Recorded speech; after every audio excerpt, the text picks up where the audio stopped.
Alors bonjour à tous, nous allons dans cette vidéo résoudre l'équation suivante, 2x² plus 5x supérieur ou égal à 4. Alors, la première chose à faire, c'est de mettre tous les nombres dans le membre de gauche de l'inégalité, c'est-à-dire ici. Donc le 4, on va le faire passer de l'autre côté, ce qui va nous donner 2x² plus 5x moins 4 supérieur ou égal à 0. Alors pour trouver le signe d'un trinôme, comme celui-ci, là, 2x² plus 5x moins 4, il faut, comme on l'a déjà vu dans une propriété, tout d'abord déterminer le discriminant, et puis en fonction de ça, on aura trois possibilités, où il sera négatif, positif ou égal à 0. Et là, on saura quel est le signe de ce trinôme en fonction des valeurs de x. Alors, déterminons d'abord le discriminant. C'est b carré moins 4ac, je vous rappelle. C'est-à-dire la b carré, c'est 25, moins 4 fois 2 fois moins 4. Ça donne 25. Alors, plus 4 fois 4, 16, ça fait 32. Et donc ça donne 57. Alors, c'est pas très joli comme discriminant, mais c'est comme ça. Donc, ça veut dire qu'on a deux solutions. Le discriminant est positif. Donc, deux, pas des solutions, mais des racines. On a deux racines x1 qui vaut moins b plus racine de delta sur 2a. Ça, c'est donc moins 5 plus racine de 57, et on ne peut rien faire avec ça, sur 2a, donc 2 fois 2, c'est-à-dire 4.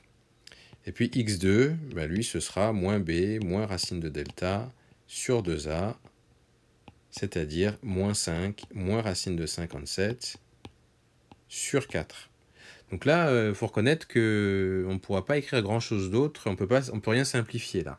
Par contre, on sait, d'après la propriété, que lorsque on a un discriminant positif, eh bien le signe du trinôme, il est du signe de a à l'extérieur des racines et du signe de moins a à l'intérieur des racines.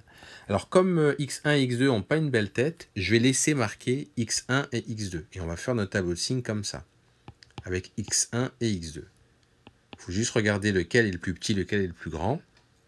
Donc regardez ici et là. À votre avis, quel est le plus grand, quel est le plus petit? Bien déjà, là, vous voyez que ce nombre-là, il est forcément négatif, puisque c'est moins 5, moins racine de 57. Racine de 57, ça fait à peu près 7, quelque chose. Donc vous êtes sûr que là, c'est un nombre négatif.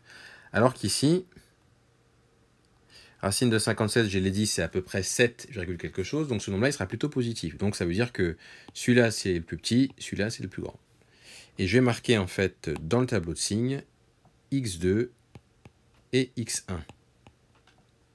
Pour éviter de marquer moins 5, moins racine de 57, etc.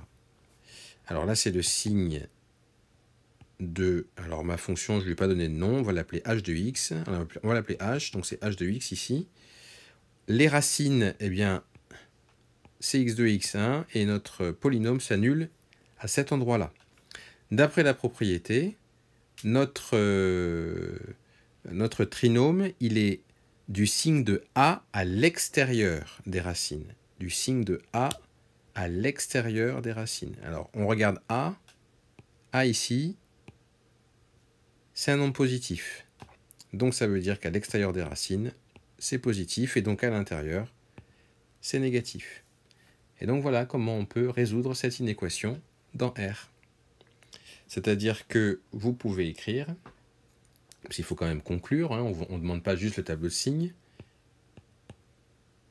On voulait donc que ceci, ici, là, on veut que ça, ce soit positif. Et vous regardez à quel endroit c'est positif.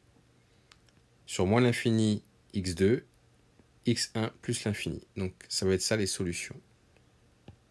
Moins l'infini, x2. x2 est compris dedans. Union, alors j'aurai pas la place, x1 plus l'infini. Et là, on a répondu à la question. Et voilà.